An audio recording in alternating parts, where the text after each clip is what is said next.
Чубак ажынын жаназасына чыйылган элдер. Итек жагында дагы үйүлтүш өткөлөкөдөй.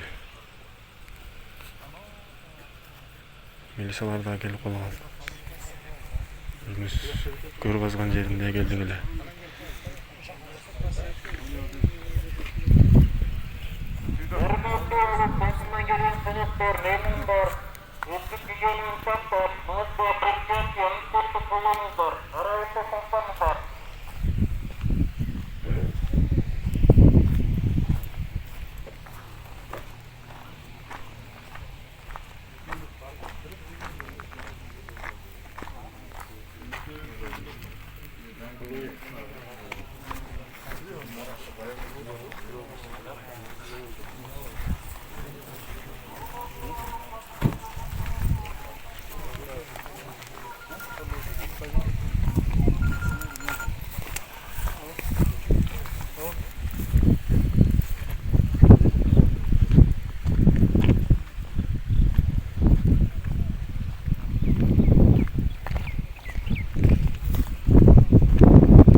Ошол жакта бир жүздөй адам отурат.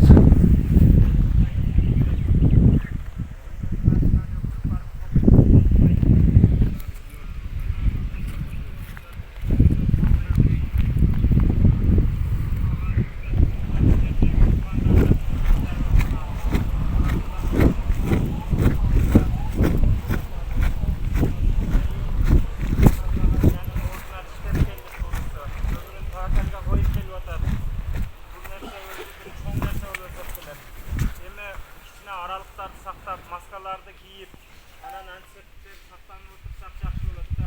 Демек Пайгамбар алейхисаламдан бул пандемия жөнүндө, бул оору жөнүндө, тугуктуу ваба жөнүндө хадистер бар. Onu уккан болсоңуздар керек. Ошентсе да мен кыска айтып коеюн.